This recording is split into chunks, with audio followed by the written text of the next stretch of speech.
Ini saya sharing tentang psikosomatis. Yuk kita tonton sampai selesai ya. Psikosomatis sesuai namanya adalah psiko dan soma.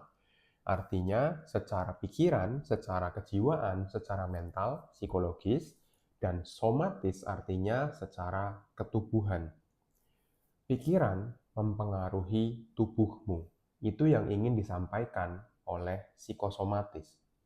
Biasanya yang mereka rasakan sebagai orang yang mengalami psikosomatis adalah ada mual muntah, ada kepala pusing, migrain, vertigo, kemudian jantung deg-degan, merasa cepat capek, merasa sesak nafas, merasa tidak bisa beraktivitas, merasa tubuhnya itu nggak enak, kayak orang flu gitu ya, merasa lemas gitu, lemah juga. Dan itu sudah dicek ke dokter. Dokter mungkin berbagai macam spesialis bahkan ya. Udah dicek semua, secara lab juga normal. Semuanya tidak ada gangguan. Nah, disitulah baru kita bisa secara resmi bilang, oh ini kemungkinan besar psikosomatis. Apalagi ketika dokter yang menangani mungkin akan merujukmu ke psikiater atau ke psikolog.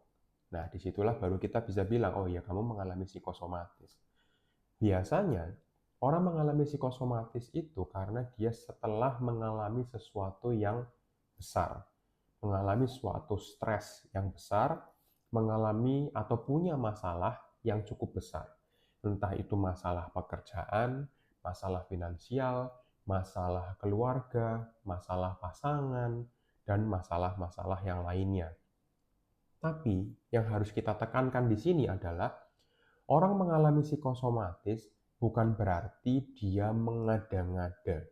Ini yang sering saya temukan di masyarakat, terutama orang yang bekerja gitu ya, ketika dia mengatakan kalau dia sakit, tapi setelah diperiksa ternyata nggak ada apa-apa, dia malah dikata-katain, dibilang, kamu itu ngada-ngada, kamu tuh nggak sakit, tapi kamu pengen dapat cuti kan, pengen dapat istirahat kan, ini dan itu. Bukan. Orang yang psikosomatis itu rasa sakitnya real, beneran sakit, rasanya itu sakit. Ketika orang psikosomatis sakit kepala, kepalanya beneran sakit loh, nyut-nyutan, bahkan migrain gitu, seperti orang dipukul-pukul palu.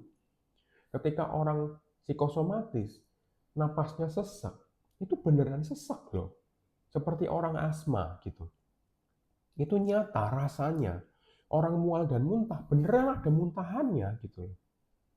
Sehingga kita nggak boleh bilang kalau orang psikosomatis itu mengada-ngada karena rasa sakitnya itu real, bukan sekedar dibayangkan.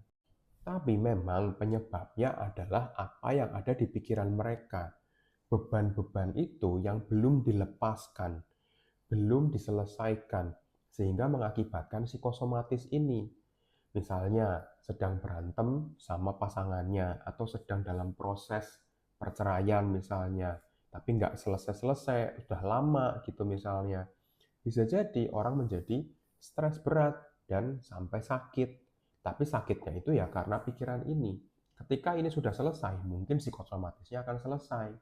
Atau ketika orang ini punya masalah berat yang nggak bisa diselesaikan kalau nggak ke profesional misalnya, ya itu akan menyebabkan psikosomatis juga. Sampai kapan? Sampai masalahnya selesai. Kalau masalahnya nggak selesai-selesai, ya psikosomatisnya juga nggak akan selesai-selesai. Gitu loh. Sehingga kalau kamu punya psikosomatis, tanda-tanda psikosomatis ya, dan sudah ke dokter periksa dan ternyata nggak ada apa-apa, ada baiknya kamu melakukan beberapa self-improvement dulu mungkin ya, sebelum kamu ke profesional. Yang pertama, kamu bisa menerima dulu bahwa kamu punya masalah. Karena banyak orang yang nggak mau mengakui kalau dia punya masalah. Setiap kali orang yang psikosomatis ditanyain, itu selalu ditanya, kamu punya stres apa? Kamu punya masalah apa? Kayaknya nggak ada, Pak. Selalu kayak gitu, padahal sudah pasti ada. Tapi kamu terlalu lama memendam masalah itu sampai kamu merasa itu bukan masalah gitu loh. Ya, jadi kamu harus mengakui dulu bahwa iya aku ada masalah. Dengan apa? Nah itu yang digali dulu. Oke. Kemudian yang kedua, kamu bisa latihan untuk mindfulness. Kamu bisa latihan untuk latihan pernafasan, relaksasi, yoga, dan lain sebagainya. untuk regulasi dulu stres dan emosimu. Sehingga kamu bisa lebih rileks ketika serangan psikosomatis itu datang. Ya, dan kamu juga harus merasa bahwa iya, aku harus improve. Aku harus lepas dari kondisi seperti ini. Karena banyak orang yang mengalami psikosomatis itu terlalu nyaman dengan kondisi yang mereka punya.